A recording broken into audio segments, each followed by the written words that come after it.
welcome to the Capsule Cast for 2021 season. We're in the quarterfinals, round 2 and 3 for this one, and oh boy, do we even got a special cast for you guys. I got multiple guests here. Say hello to Android supporter Robot Anthony. Yes, sir. Hello. Alright, and then give a special welcome to Budokai coach Macho.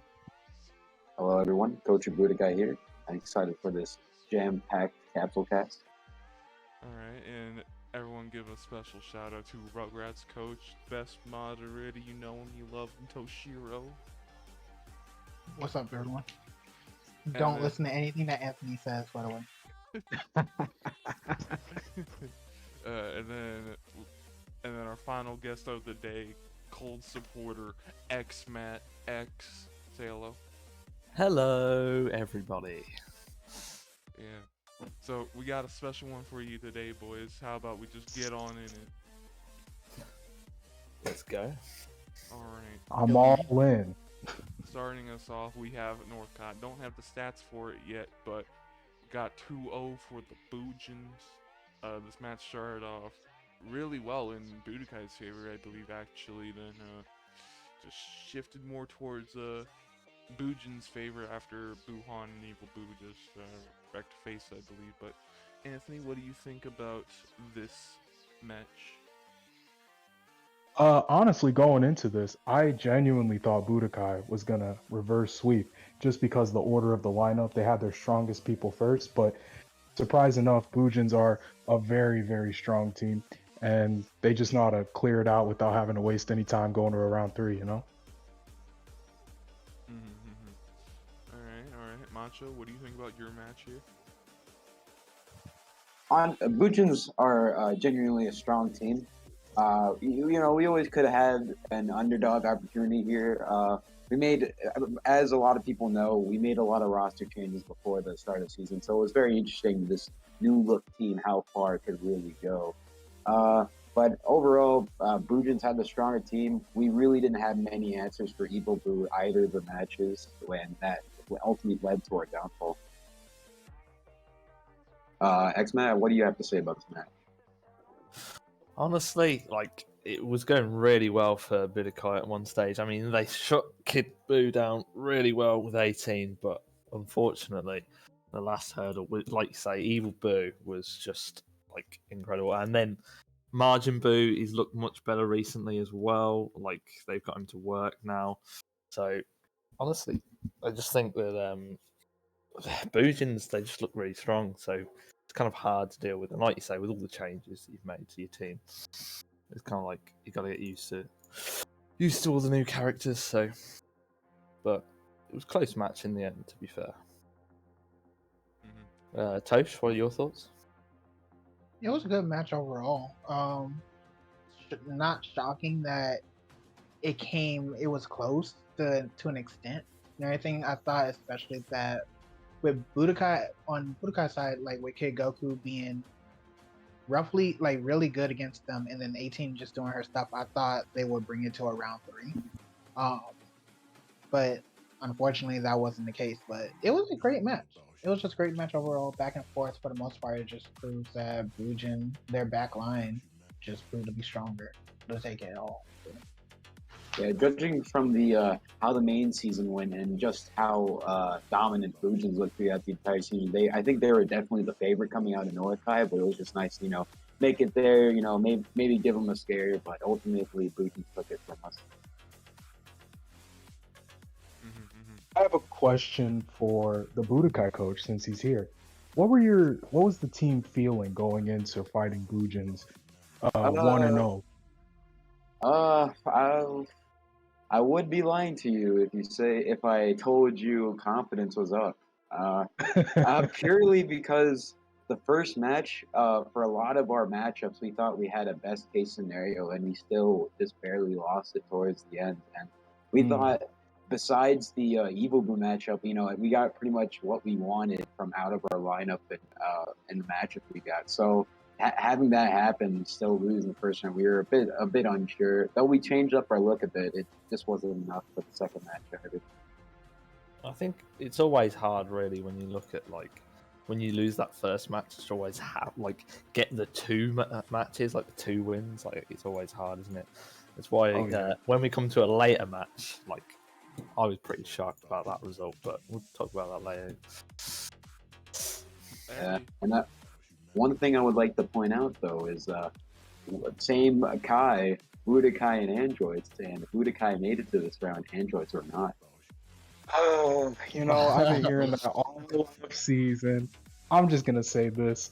As a supporter of the androids, we're in a rebuilding phase. So by the time next season rolls around, we're gonna be kind of like a 15-0 team. Not to brag or I anything, hear excuses. Listen, I take my L's, okay? I'm not an L bender. I take mine to the chin. We sucked last season, but next season we're gonna do really good. So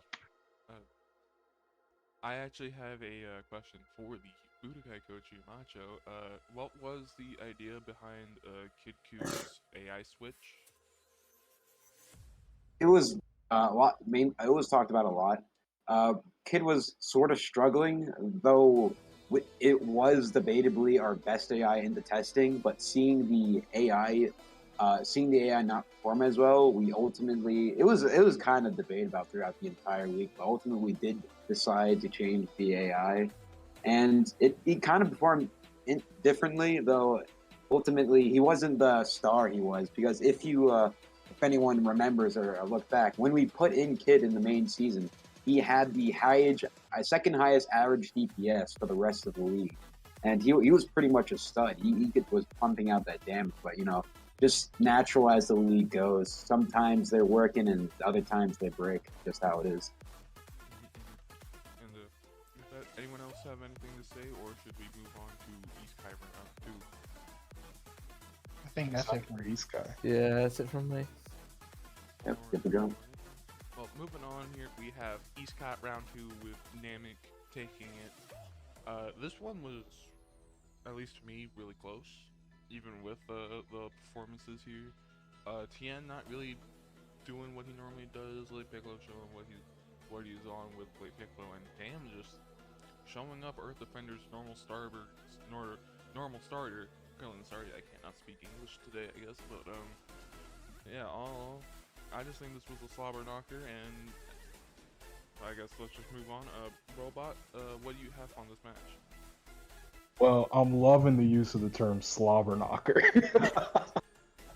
And honestly, I was super hyped for this match. These are two veteran teams who have both made it into playoffs consistently, but they have not overcome that hurdle to make it to the bowl. And I was not surprised ED won. ED this season has been crazy. Their lowest average character is a 40,000 character, so I really wasn't surprised. I will But let you know, Namek won this one. We're not talking about round 3 here. Yeah. oh, sorry, I thought we were talking about in an overall sense. You fool. I know. I ruined the vibe. Is all off.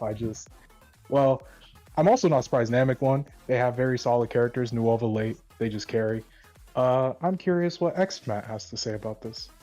Well, I was about to say Tambourine, like, really was the one that shocked me out the gate to be able to, like, not only did he destroy Krillin, but he also ate, like, 30k of mid Goku. So, he, like, and considering how he's looked this season, at least every time I've seen him, that was a shocking performance from him. Like, really good. But I think that kind of set the tone for the match because, like, afterwards, like, a few other characters came in, didn't do anything. Like, Nail came in, didn't really do anything. And, like, some of other, like, Namek's characters started derping, but then King Piccolo sort of finished it all off in the end. So it was, honestly, it was a very good match, and it led into another very good match. So, what about you, Tosh? What are your thoughts? Mainly with the second match and everything, I was kind of shocked to see that Krillin really got shut down overall. I just never really seen him really get like really just messed up. So it was good on their part. Just in general, I'm not shocked that ED just won it all, like won that, or I don't See, know. I'm not the only one. Listen, I have an excuse. I'm also distracted. Oh, wow, Oh. wow. You can't But, just yeah. drive while you podcast, coach. Mm. Nah, but like Namek is a strong team and they showed it and everything like that. But I'm not shocked that like ED did put up a good fight overall. Especially, I think they could have probably like took it all because I think the round one they did what they did end Goku first, right? Yes. Or whatever. Oh, No, it's been Krillin first the entire time. Krillin, yes. It was. I thought they ended up changing. Okay, but either way, it was a good fight. I just feel like they did their job and everything. They are probably just figuring some more things out for their characters and all. So, yeah. Alright, Macho. I would say this the whole matchup between Namek and Earthbenders is a very interesting one because they are both in a like sense kind of similar teams in a way. Because you have your two rocks. Earth Defenders has Tien and Vegeta. Namek has Nuova and Link Piccolo. Those are your two rocks. But then throughout the rest of the roster, they have a bunch of different characters that usually are solid. They can have their moments. And for the second match, that character that really was the difference maker was Tambourine. Out of the the three out of each team, Tambourine really had his match that game, and he was ultimately the difference maker. So it's very interesting to see how each side of the coin flips around for each of the matches. And for this one, Tambourine was able to pull it out for Namek. Anyone else got anything to say? I have a question.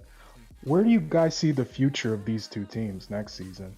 A lot of loans are happening, and I know Goku is going back to Budokai, so I'll be interested to hear what Macho has to think about where these two teams are going to head on in the future. I guess we'll start off with Macho. What's your answer?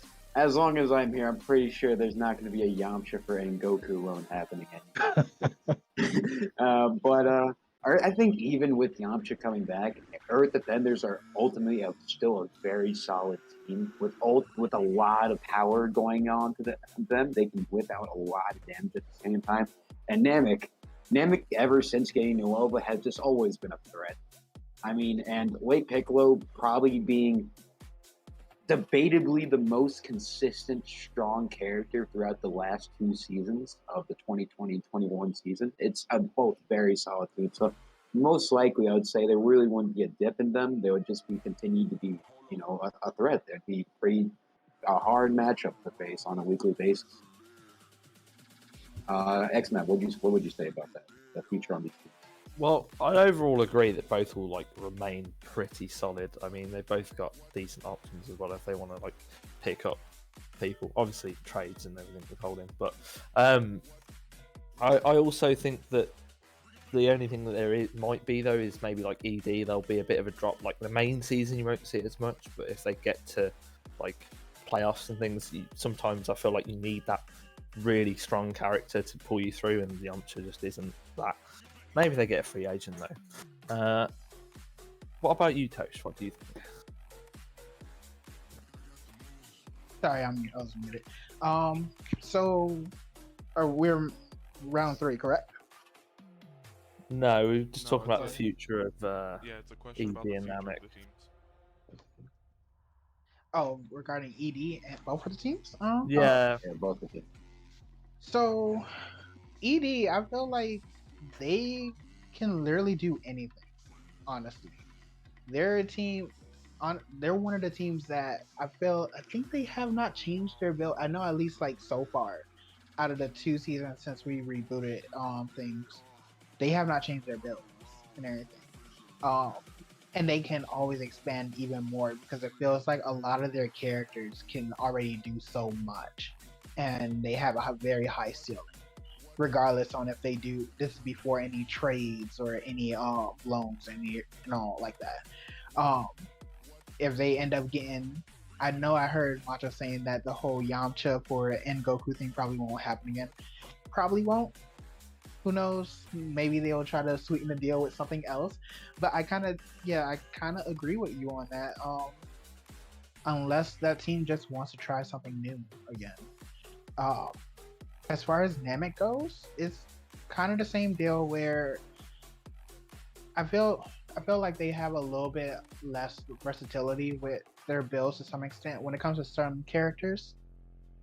They don't have like that big of a difference with or that big of flexibility like Edie does.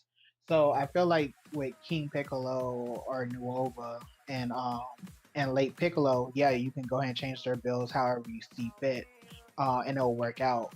But at the end of the day, both of these teams will probably remain strong. But I just think that ED will probably have a bigger stride when they actually want to change their builds and everything when it comes to the future. Yeah. My answer for this before we move on, because we're still on East Sky round 2, is just I think both these teams will remain strong. Edie might face a bit more challenge with Yamcha instead of Enku, but honestly, I think both these teams are deserving of the title strong team, and they both just have kinks to work out. And yeah, I think ED definitely deserves where they're going to be at next season. Namek, I think, is going to strive to try to be a North Kai team next season, and I think they can do it. But with that, shall we get moving on? Alright, moving on, we have East Kai round 3 with, of course, as was said multiple times in the last one, ED taking home the victory overall, and I think a couple of the at least highlights here, so remember the match fully, is this time Krillin did beat Tambourine again. Mid Goku just went off on the angry Kamehamehas, and N Goku just decided, I'm going to ult their best character twice. Destiny was probably having flashbacks. Yes, I'm definitely having flashbacks, but anyway, actually, let's go in reverse order this time. Xmat, what do you think about it? Right, I think the main matchup that sealed the deal was literally Tambourine versus Krillin, because you've seen the difference when Tambourine wins and he gets into mid-coup and he does that extra 30k. It means that when because Nail again did just dirt, he didn't do anything. Obviously, he did get angry Kamehameha, being clashed, so you have to factor that in. But that kind of dictated the matchup. Without that extra damage from Tambourine, it kind of really stalled on Namek's end. But I mean, you can't really always facilitate 4 or 5 ults in one game to just destroy your team. So I kind of feel bad for Namek, but when you have that much potential to ult spam, it swings and roundabouts, isn't it? Sometimes the ult spam will come out, sometimes it won't. What about you, Anthony? Oh, I love this match, dude. I loved it so much. I was talking about it in round 2. This match, Earth defenders were in their bag. Mid Goku is a highlight reel. The amount of ults, spam, I love to see it. That's why Cold is probably my second favorite team. They have so many ult spammers, but that's besides the point. Earth defenders are looking like a bowl winner, and honestly, that's my pick to make it all the way to the bowl, our ED, and I think they'll win it all. So, Macho, what do you have to say? I wouldn't highlight it with one particular matchup. I would say that was just a destruction with the 4 characters that aren't even considered their best, with Tien not even entering the field. But you have Krillin beating Tambourine, the 2 Gokus doing over 120k damage with the 2 of them, and on their strongest characters, and then Vegeta coming in and not taking any damage, almost practically no damage from King Piccolo. It was just a crazy match for ED, who, when you look at it, these were the same builds for round 2. And the result for this changed so drastically from round 2. It just shows you just how high ED skilling is, especially with their Goku, because it depends on how the Gokus throw out their beaches and ults, but they can rack up that damage on a given time. And that's really what makes ED super scary. Tosh, what do you think about this? probably one of my favorite matches so far out of all the ones that happened this week. Um, Mainly because I just love when people ult spam, and it just worked out for ED. And it's weird because like I feel like with Goku specifically, he doesn't really ult spam too much majority of the time. He's of course more of a he spam his B2s quite a bit, mainly the rush. But just seeing him switch it up from between round 2 to round 3, yeah, I don't know how I feel about that. Um, Overall, like I said, it was a good match. They tried to Namek tried to like bring it back and everything, but unfortunately, just their two old spammers just decided, hey, I'm actually going to work and everything, and just utterly decimate you guys. So I don't think is anything to say that Namek just did bad. It's just that their team, how I was saying earlier, where ED they have such a high ceiling, their team can literally do anything, and they haven't had to change their builds in I don't know how long now. So you see that, and you see the reason why they don't need to change their builds because their team is fairly consistent and can pop off whenever. Um, I'm gonna eventually do stats for this team, and when I rewatch it, I wouldn't be surprised if someone went elite on ED in round 3. To be honest with you. Actually, I can tell you kind of what happened because I was talking with Fiora since he's the one that's been giving me the rundown with stats and whatnot. Shout out Fiora, tier list maker. Yeah. Gotta shout him out. Mid Goku either was elite or like 1,000 damage off of elite. Yeah, I wouldn't be shocked at all. Especially with that Super Plus 2, and now I'm angry. Or now I'm mad, however. Actually, he only did Now I'm Mad, and he missed the B2 with it. He only did it once. But anyways, is that everything that needs to be said, or do you have any questions? Oh, because we already addressed the future. Yeah. Yeah. I think we're good. I'm just interested to see what ED has to do when it comes to actual testing, and if they're going to branch out to other builds, or they're just going to mainly stick with these. So that's all I'm wondering about at this point. So let's move on to West Kai round 2. We have RW and Royals. RW taking home the round versus Royals. And as you can see here, Baby Vegeta, at least currently, I think they're still going over it as only 1,000 damage off of Elite. And this match was something to behold because it definitely seemed like Royals had the match down because Baby, Majin, and Meta were doing so good. Videl kind of falling a bit, but I mean, that's what with her matchup, that's kind of what you expect. But it seemed that the big misplay here from Royals was Slug, since all he had to really do was like 2 bars of damage, and he just got destroyed by Tapion. So, Coach, what do you think about this match? It was cool. I honestly thought that Royals was going to take and I say this with a grain of salt because just knowing how RW was this season, I'm just shocked that they even Royals got around off of them. But I thought they would be able to keep up the momentum that they had from round 1.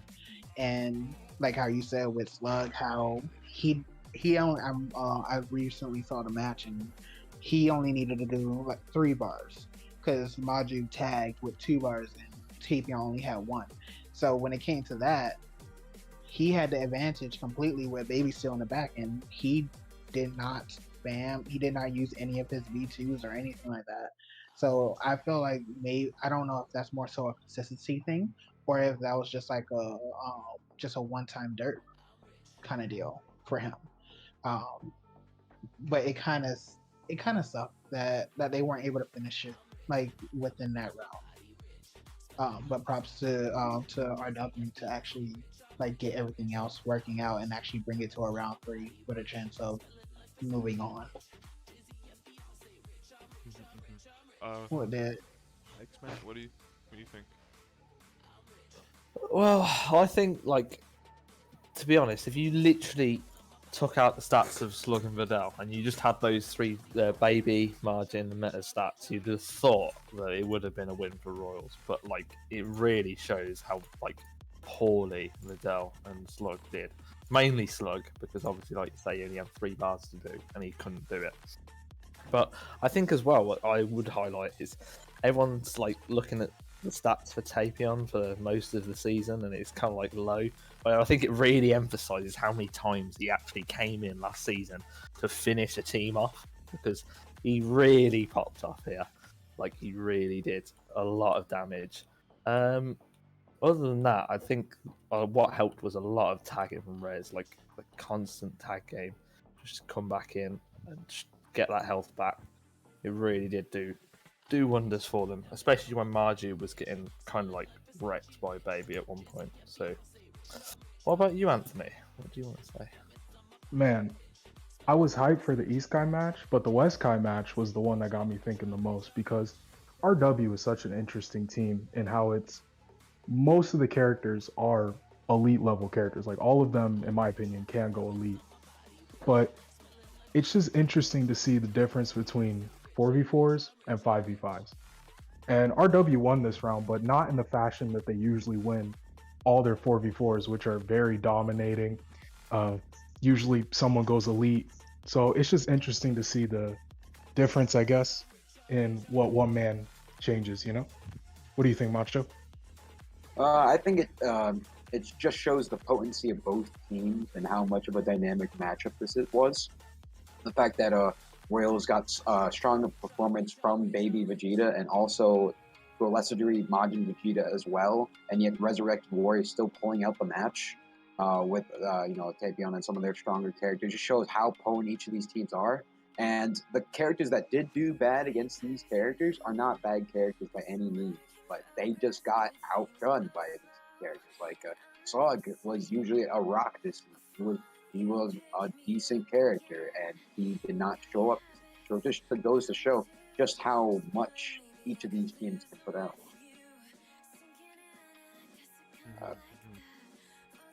So, I do have a question for all of you.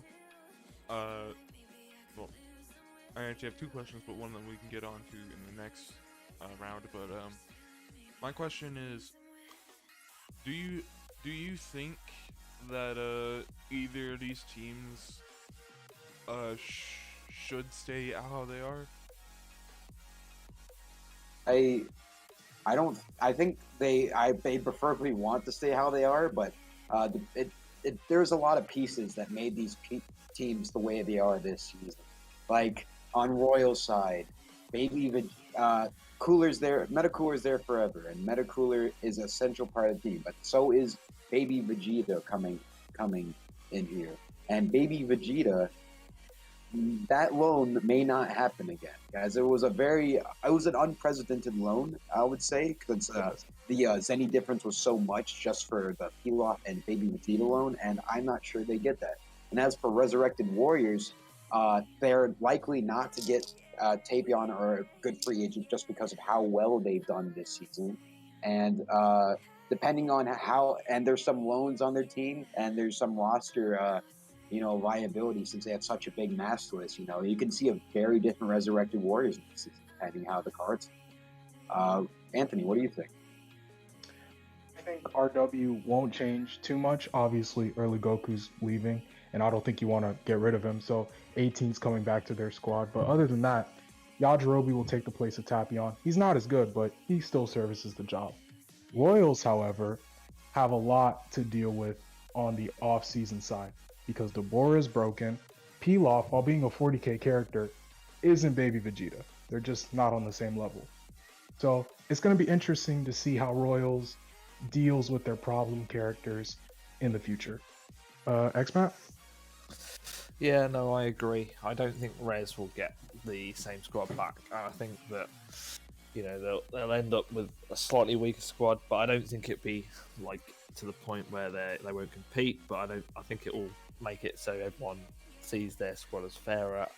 Royals definitely has a lot of work to do because they've got a Metacooler there. He's pretty decent, but I don't know whether they want the 2 androids, having Pilaf back again, like actually having an android, and having like losing Baby Vegeta is a big loss. But if they can get Deborah working, I think that they can possibly replace him. But that's a big if and a big but. What about you, Tosh? So with Royals, I feel like even though yes they're gaining Pilaf back and they're losing Baby Vegeta, if they can get a free agent and everything that can do like at least their 40k, maybe a little bit more, 50 to 60k instead, they can probably still do well because they can just take off their problem child if they can't get him working during the off season. But then you still have Pilaf, who, like how everyone's been saying, he's been doing his 40k, which is decent or a little bit more, and everything. And the rest of their squad either does.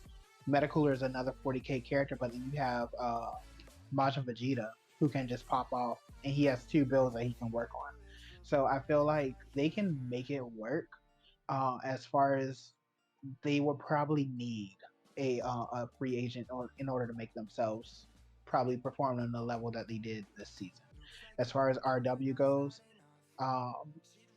while they won't be a weak team and everything like that, they will probably definitely be taking down a few pegs and everything like that, because we kind of seen how the team kind of operate with Yajirobe, even though I think it was like 1 or 2 weeks and everything like that. You got a glimpse of maybe how it would go and all. So them losing early Goku and 18 and everything like that, and then you're getting you're gaining 18 who can do decently well, but I think she conflicts with some of their builds already, and you're losing early Goku, but you're getting Yajirobe back. We don't know how that team will go, so I feel like they'll still be strong, but nowhere on the level of how they are now.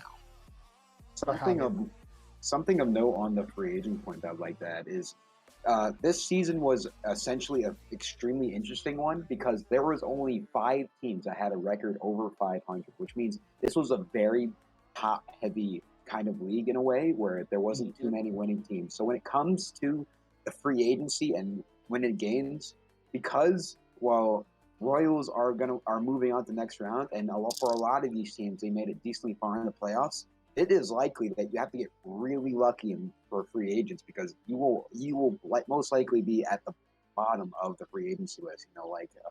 Bottom 4 picks. So hopefully you can restructure your team with that. Yeah, especially where because Xmat, I think we were talking about this a few days ago. There was 6 teams? Was it 6 teams total that died with Royals technically? But Royals are still 5 or going 6. on. I'm sure it's 6. Yeah, it's 6. Yeah, and Royals are still going on. So if they get out like now, yeah, they will be definitely at the bottom. When they could have, if they got knocked out round 1, they could have been fighting with like the rest of us, kind of be in that middle round. But it depends. Other people might choose to do other things with Zenny. They might stay with the main season. Because some people may choose maps more so over than free agent. Start with a strong. Anthony, did you speak? What's your take on this?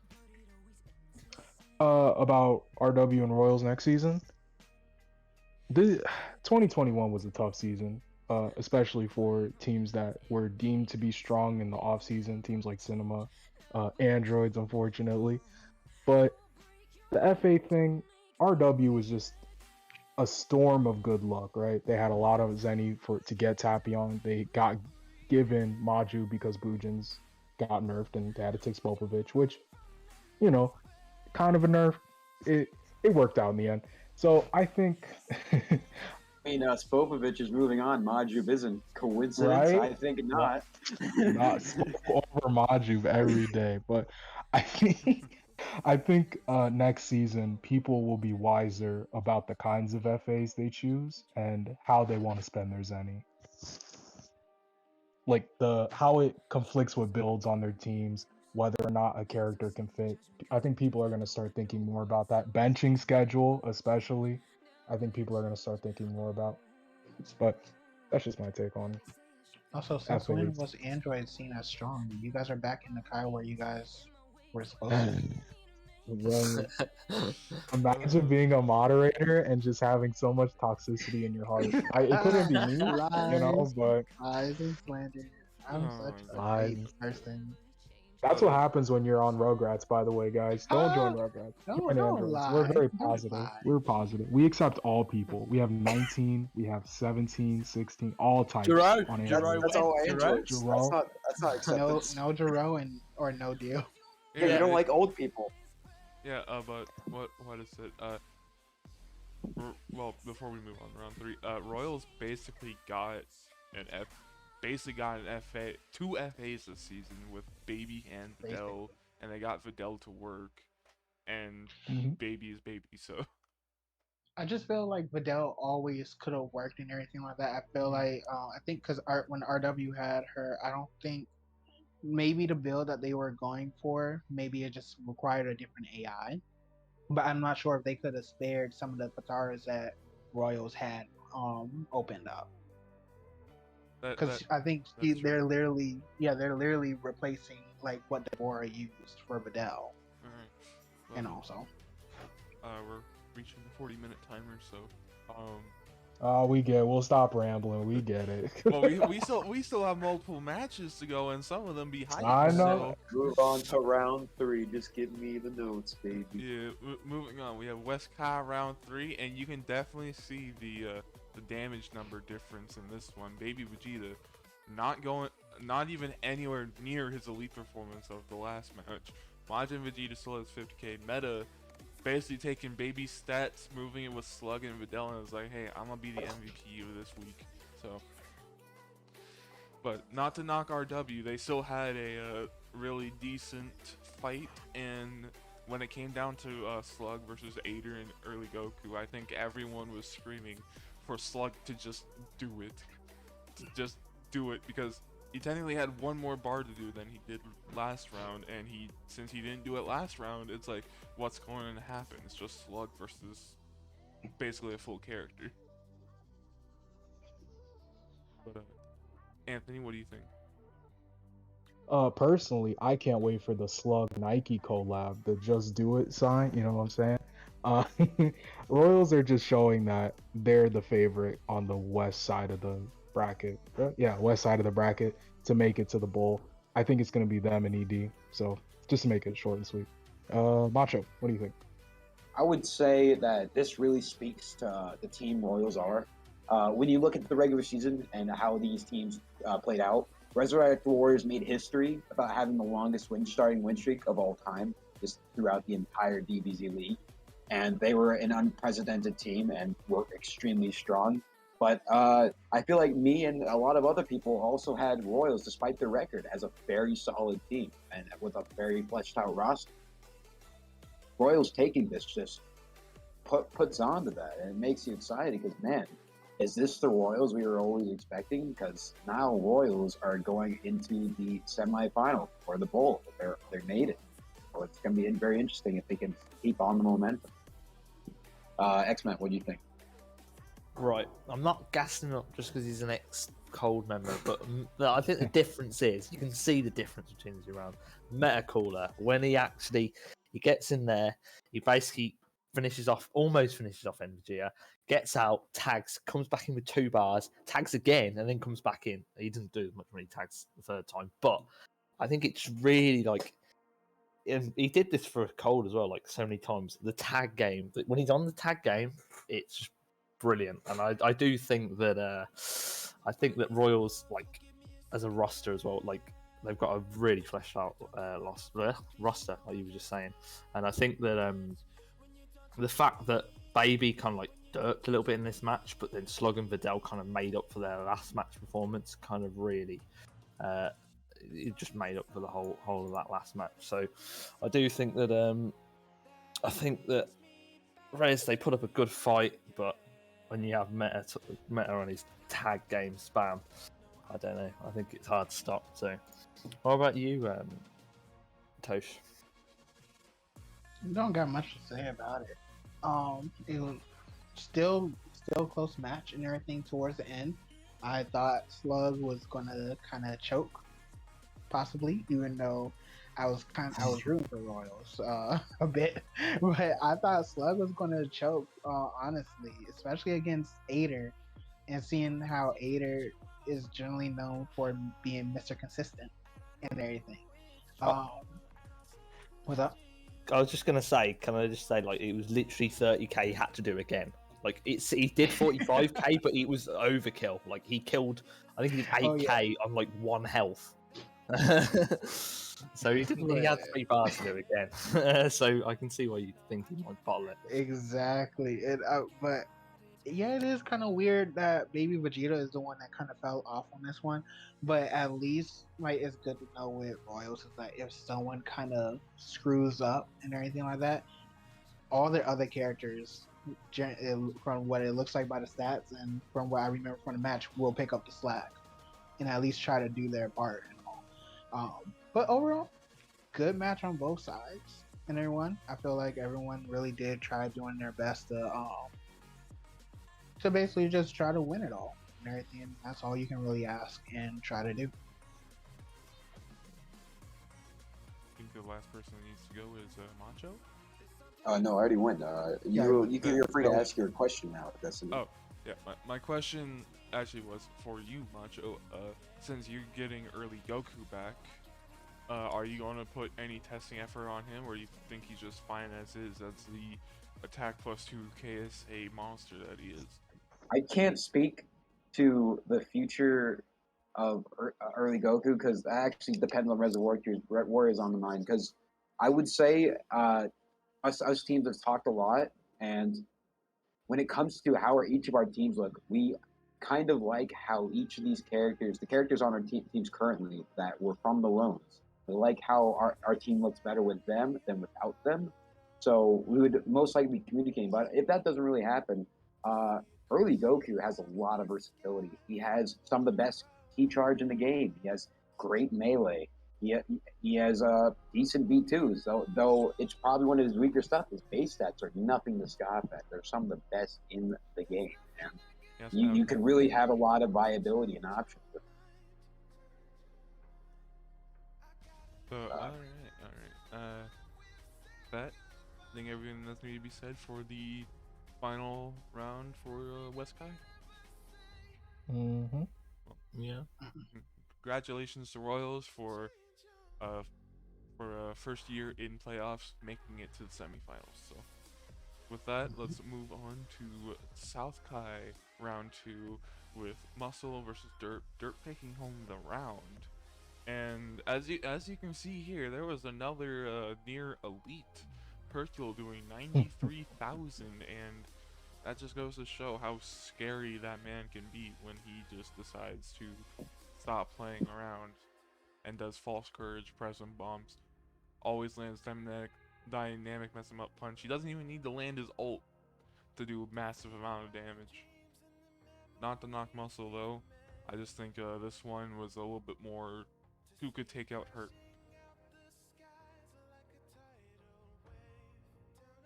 By the way, go ahead, Anthony. Oh, sorry, I didn't want to interrupt you, you know. I 100% agree. Hercule is one of the few characters in the entire league that I will bet for against any team on his best day. Hercule can take out any 5-man with just his B2s. No melee. Literally, you can make his melee damage 0 and just have his B2s do all the work, and he'll get you elite. He is such a scary character. I never feel good fighting Dirt because of it. People sleep on Dirt, but honestly, just with Hercule, they are a scary, scary team. I mean, they took out the champs, right? So, Tosh, you know, my arch rival. What do you think? Okay. I just have it was a good match. I'm happy that Dirt took the round and everything. I just have a thing against Hercule, as many people know. But nah, You he like to is call he, it syndrome, you know? He likes to Huh. hate. You like to hate. You're kind of a hater, you know? So, can't help Okay. it. I will move you from this chat. Anyways, now Hercule is like one of those characters that you really try to aim for in terms of like being a B2 spammer and everything like that, and he does his job very well, and he does it consistently for the most part. Um, while his melee is just horrible and everything like that, he makes it up with his B2s and his B1 and everything like that. But with the rest of the team, at least from round two, they had an advantage and everything like that. I'm not sure how many times they tagged. I don't remember much about the match. But I know that when Derp had the lead and everything like that, they kept it and kept on trying to make it wider. By the time I think when they got to like the last two characters, it was what Salsa, not Salsa, Supreme Kai and Bojack. And I don't think Supreme Kai had much to do in order to secure the win and everything like that. But he was still on top of it regardless. So just good job on both teams and everything like that to making this far. I can see Muscle doing this already, but Dirt, well, it's been a few seasons since they got here. I think since season 8 was the last time they made it to playoffs. I'm pretty sure. But hey, they're making waves and going even farther. Xmat. Yeah, I really thought this match at first was going to be rough for Dirt when like 13 actually beat Vegito, because I'm pretty sure I saw in the Discord chat like every time Vegito's gone up against 13, it's always Vegito who just wins, like it's some sort of bad match for 13. So when 13 actually won, it was kind of like, oh, this is a bad omen. But like really, Dirt brought it back with the champ, Herc, with the present bomb spam, just obliterated. I mean, I would say Trunks derped, but I can't even say he derped because he just got destroyed that quickly by like that much just insane burst damage. I mean, the only other thing to say about this match is it was super explosive wave, like spam. It was like 3 super explosive wave ults went off. Broly like Kakarot spamming. He kind of like started to bring it back, but then again, when you're going up against the champ, like I don't know, I think the burst damage is insane. So, what about you, Macho? What do you think of this match? See, the actual series is incorrect. This shows the correct timeline that Herc was always willing and did beat Cell. It was never. It was the Herc movie was correct the entire time about his triumphant defeat of Cell, and then he did a triumphant defeat against his nemesis Muscle. Yeah, there really isn't much else to say. There is some highlights from each of the teams. Of course, 13 having a decent performance, but Sauls is usually showing consistency as always. He's usually the rock of that team, but when Hercule goes off, he goes off, and that's what this match was.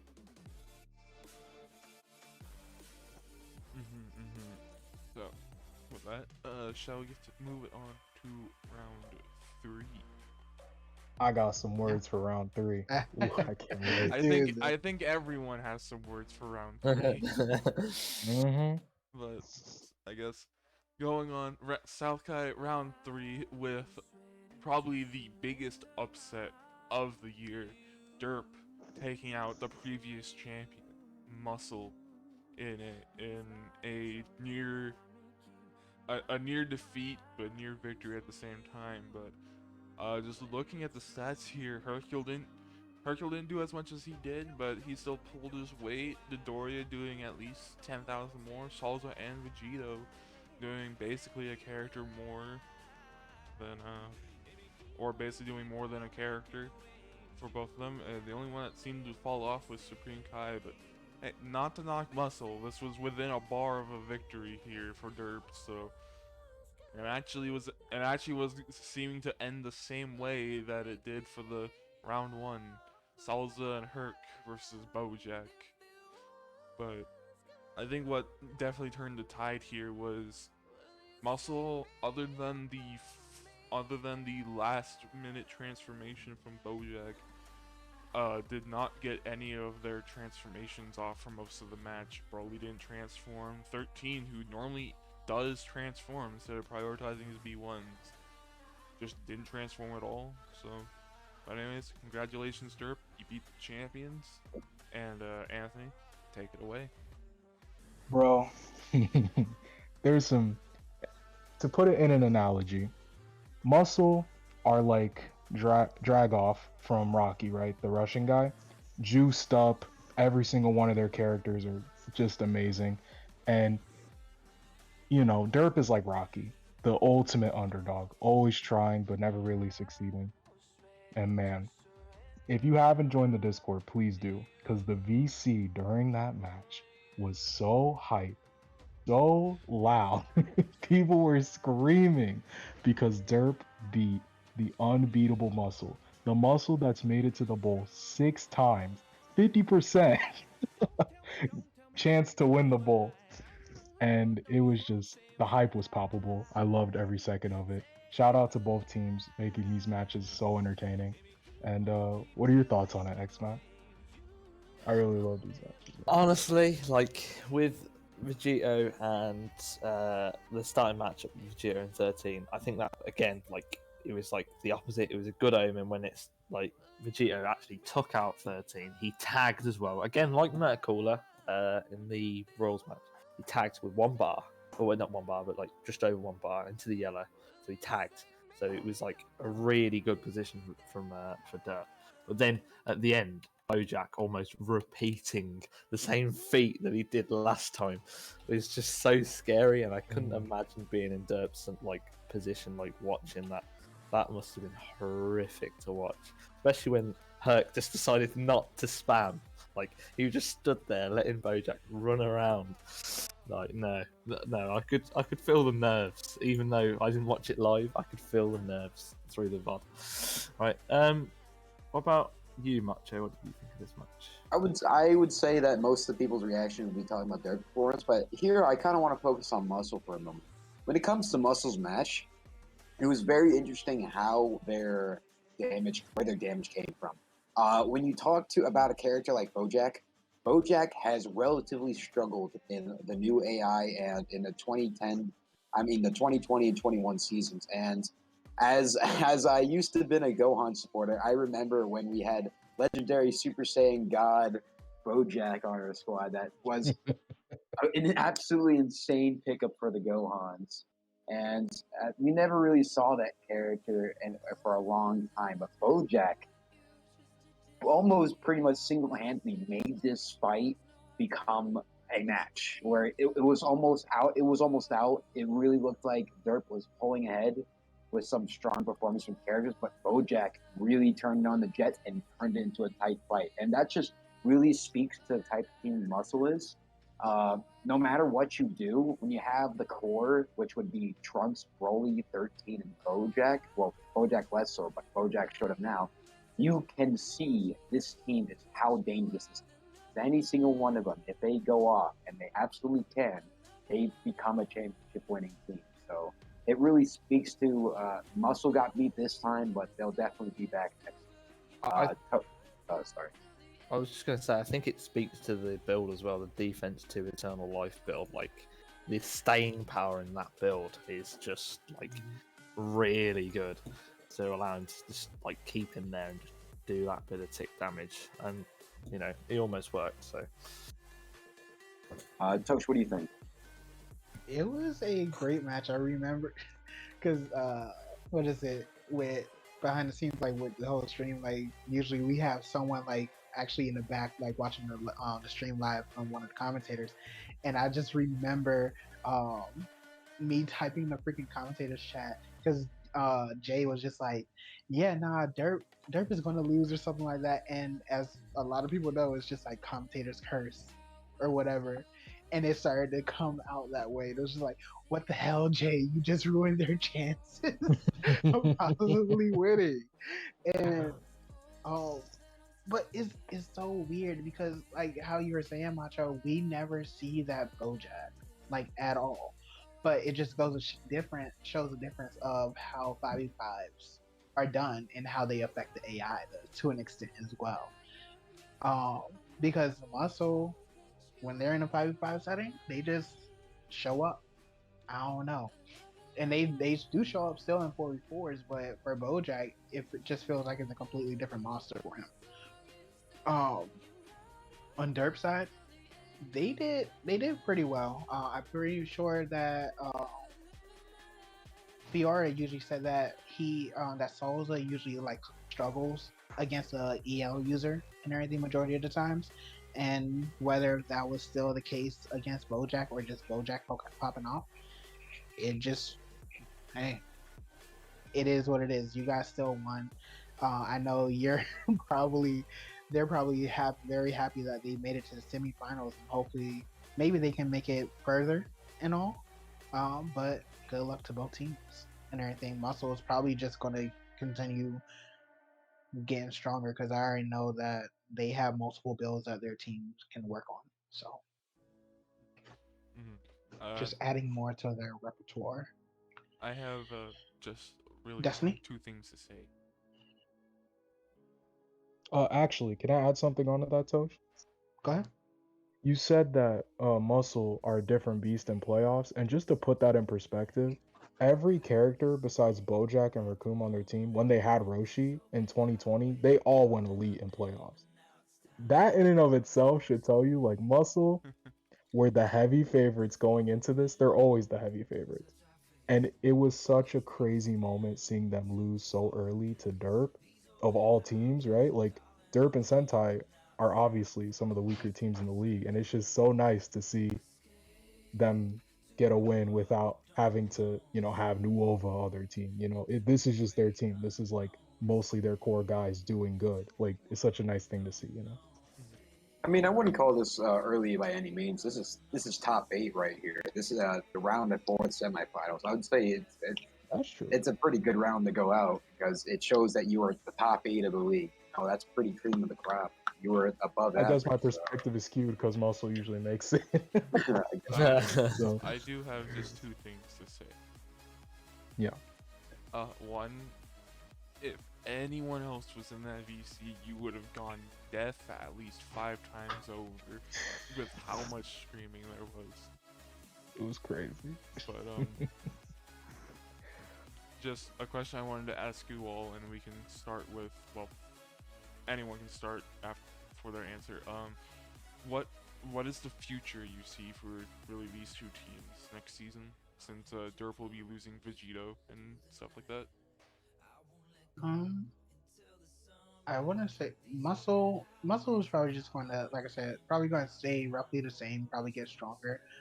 Don't know what kind of loans or trades they're willing to do or what they're trying to do overall. They got base Trunks looking well and everything. So I don't know. Maybe they either stick with that again next season, or maybe they try base Broly and all, go from there. But I just see nothing but them probably going up, especially in the North Kai, where I feel like that team kind of belongs with how crazy their performances are. As far as Derp goes, Derp will still be, they'll still be competitive. I would say. They were, even with Vegito, like they were strong, but I wouldn't say like they were like one of the top teams and everything. They just had that potential, but I'm not sure if they really hit that for the most part. They do have multiple characters that they could probably try to get. I know, even though it's not the best characters, like a pool, if for some other reason, Cole decides to, hey, do a loan for a season, and they get 100% from Frieza, like stuff like that can happen. We never know. That's the thing. We never know. Like, there's so much stuff that can happen between different teams. So Derp's future and everything like that, especially with the division that they're in with the teams, Budokai, Rugratz, and Hybrids. I'm a little bit biased, of course, so take my analysis with a grain of salt. But I just feel like they may have a little bit of a rougher time with the teams um, that are currently in their division, and with them not having as much Zenny as the rest of their team, as the rest of their Kai, to where they can't probably get a better free agent in that sense. It'll probably be more tougher depending on how everything goes for them. Anthony? Well, as we all know, Muscle made it to North Kai for 2022, which is great for them. Unfortunately, they will go down to South Kai because they will be losing Chi Chi as an FA, and she held their team together, really. I think we can all agree on that. And uh no, for real, I think Muscle are going to maybe drop down to East Kai. I think the league is going to get a lot more competitive and they're going to catch up to Muscle in terms of win losses. And when it comes to Derp is an interesting team. They have a lot of people they can pick up and drop. But I want to say this here, and I want to say this right now, okay? Send this to Fiora, the coach of Derp. Dr. Giroux, give him a second chance. I know when he was on your team, you went 1-14. That was the past. This is the future. Drop Kui, pick up Dr. Giroux. You could Send say this the to same thing him. about the androids. Mm. Listen, Yeah. Drop I am 19, grab Jarrell.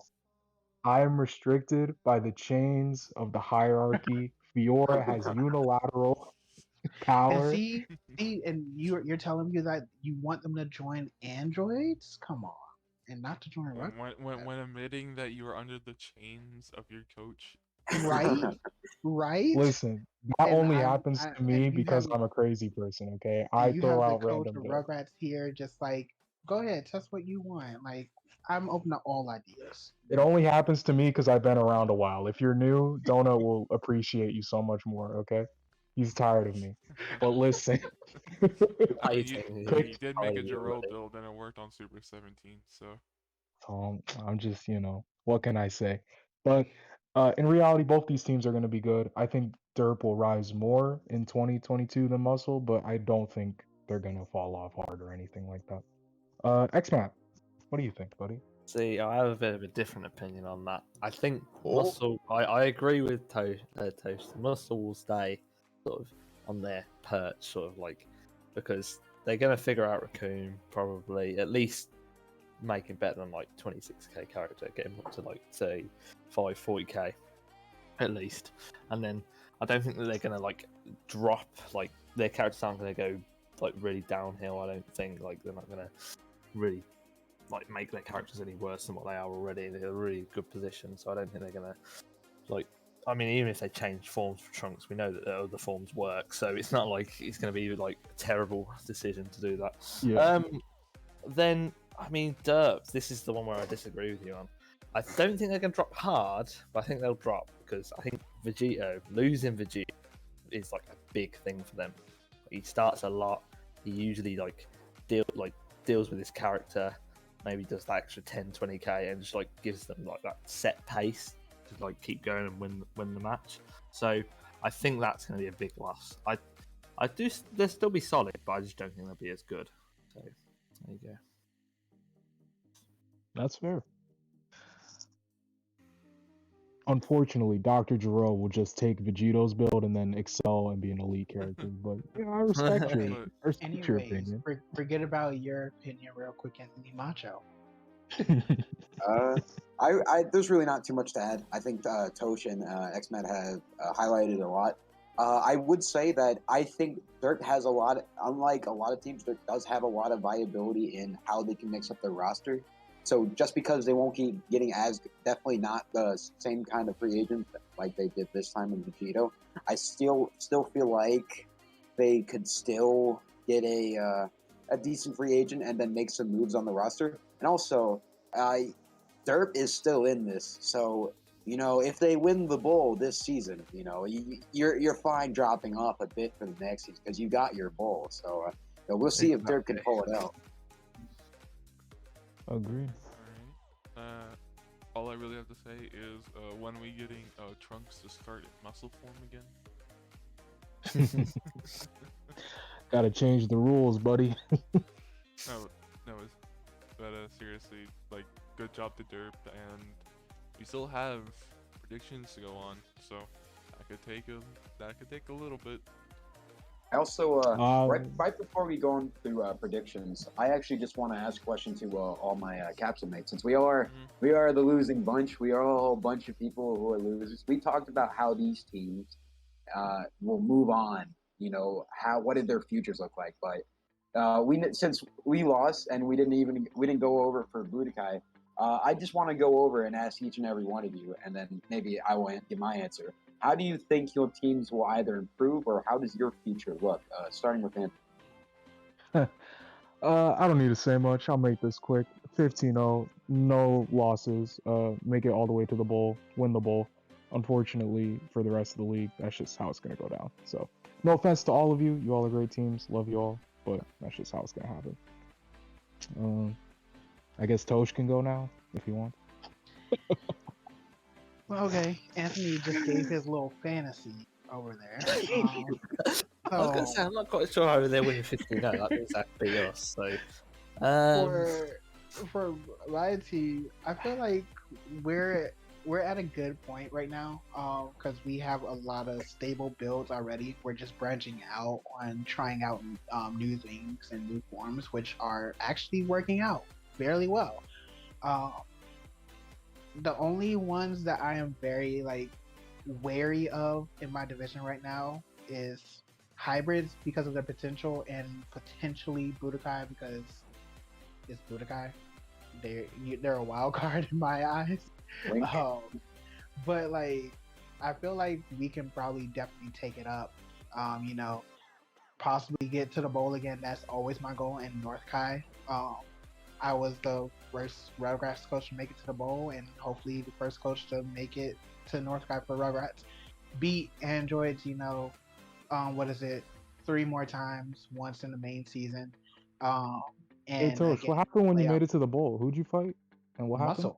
Muscle. What happened? What happened there? Because my supporters decided to use Go Tanks. That's not and I did not want to use Go Tanks. I don't think it's right for a coach and staff member to blame their supporters for a decision. I mean, you all take the L, right? Wow. I gave 2 options. They chose the other one, and I respected their decision.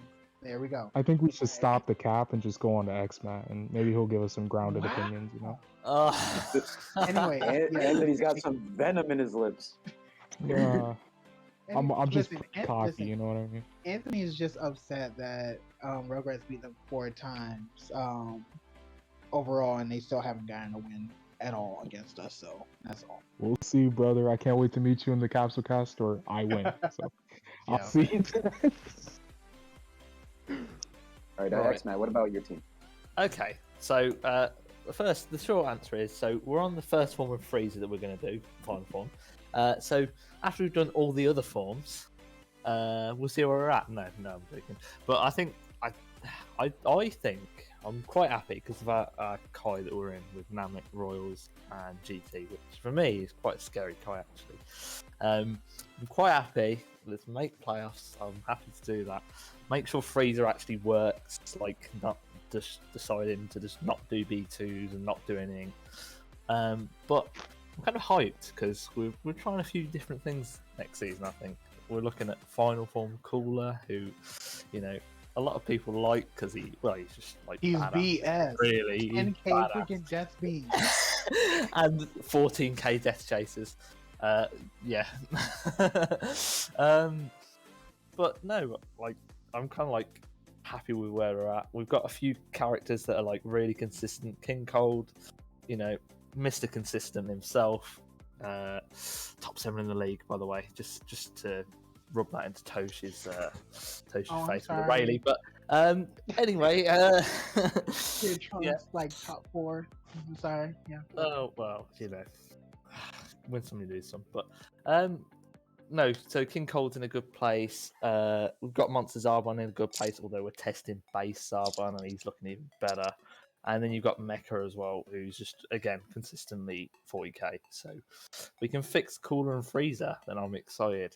But chances are they'll work in testing and then they'll break in the main season, and then we'll just scrape into playoffs and lose. So realist. But what about yourself, Macho? What about you? I'd like to hear Destiny first. Destiny, yeah. Okay, everyone forgetting about the guy recording this thing. Okay. Yeah, well, I it's a way to pose a question to the hosts. You see, I completely.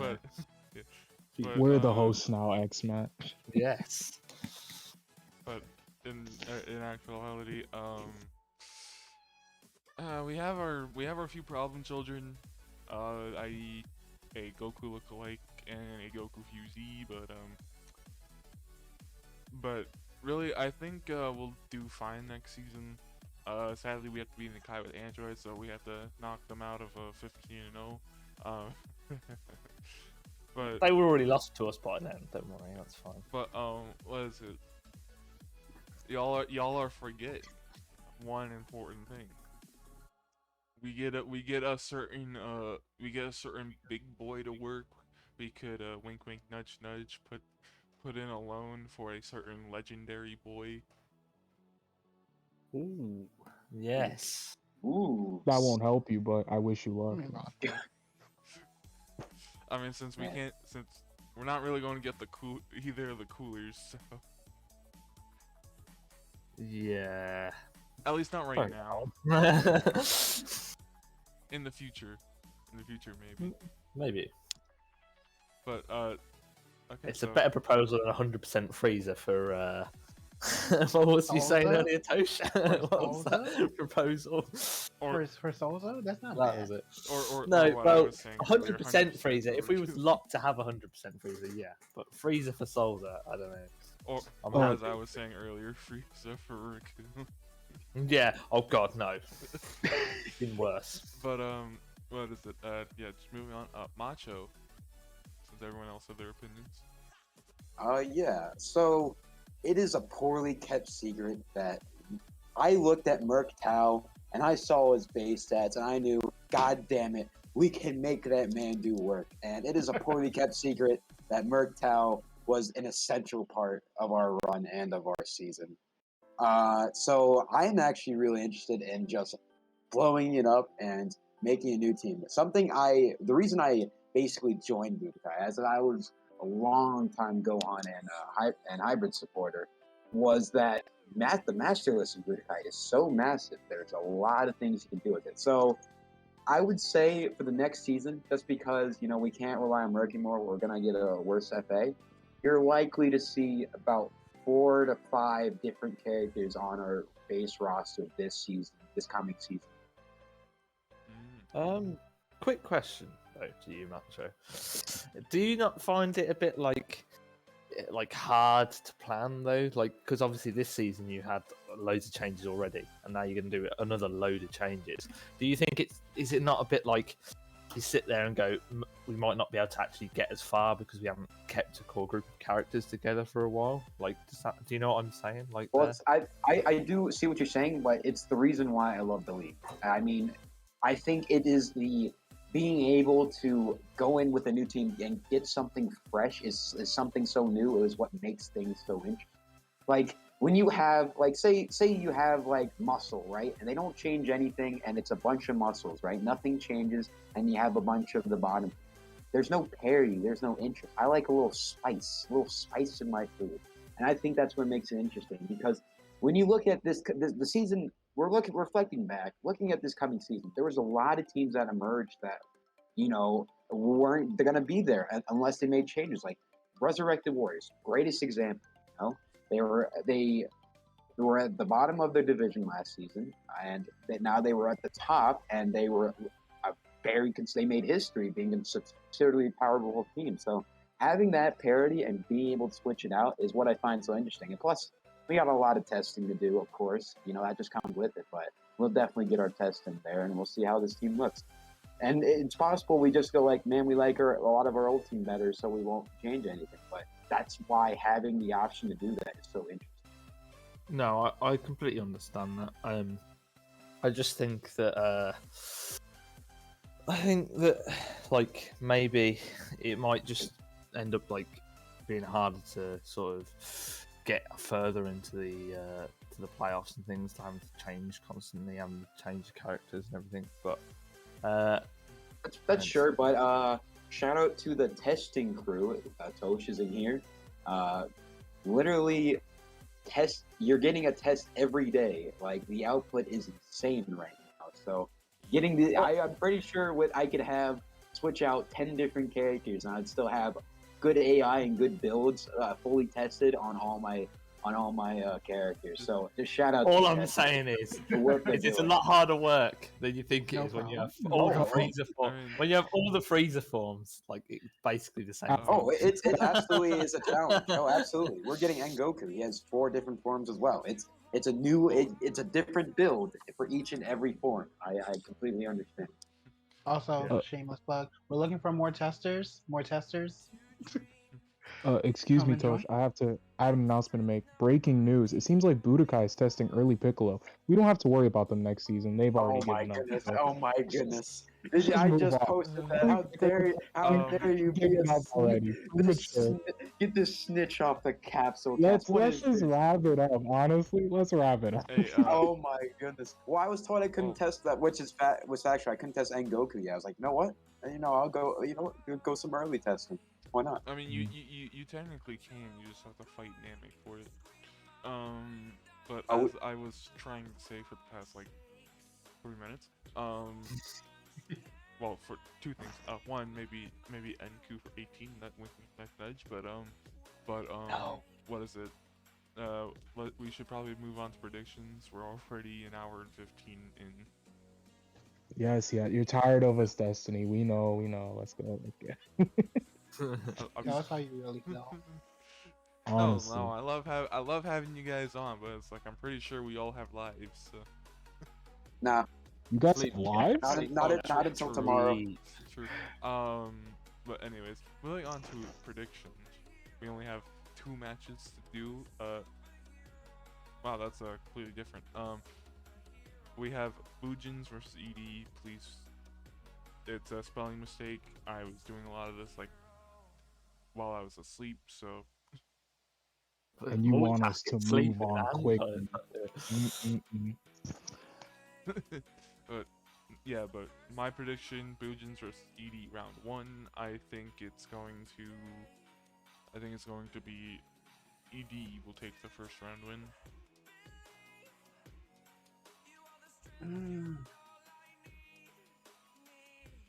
I'm kind of mixed on it right now. I will probably have to agree with you. As much as I want to see Bujins like move on and everything like that, at least get a head start.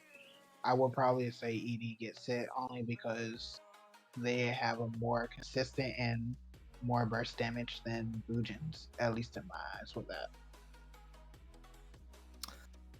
I think Bujin's gonna do it. And I'm not just saying that because Dorgard's not here to like defend his team, but I'm just saying it because I think that Namek got to ED that the second round, with Tambourine against Krillin, and I think if you've got Buhan against Krillin, I think that like Buhan has the advantage there. So I think if he can get a lead, keep that flow going. Kid Buu comes in, gets his ult off. Margin Buu's been looking better. I think that they can do it. I do believe in Bujins. I mean, to be fair, mine is like 51, 49%. Oh, close, yeah. What about you, Anthony? Well, as much as I do love Bujins, ED paid me more, so my vote will go to ED. $10 is more than 5. You gotta, door guard. Give me more money next time. I'll vote for you. What do you think? I should have gone before Anthony because I would have went Bujins actually. So you could have exciting vote that you could, the deciding vote for entire professional cast would be our final breaking cast was paid off. That really shows integrity. I mean, listen, it's all about the money, okay? I just know how to make it. Anyway, Bujins, I'd say Bujins. I do agree that ED's burst damage could give ED the edge, but I think when it comes to Bujins, they have a lot of consistent heavy hitters. Where I think when it comes to like Evil Boo and Lesser Degree Kid Boo, you never really can have an answer for that. Like either one of them will have their 80k, and there's nothing you can do about it. You can try to plan around that, but they won't get their stuff. So I think Bujins just has a really competent roster when it comes to that regard. So I'd say, I'd probably put Bujins over ED. Yeah, that's my Respect. prediction. So 2-3 going to ED, partly because of a bribe apparently. But moving on, we have our other side of the bracket: Royals versus Derp. This one is a bit after what Derp did, and Hercule's a strong character, but I think I'm gonna have to give it to Royals for this one.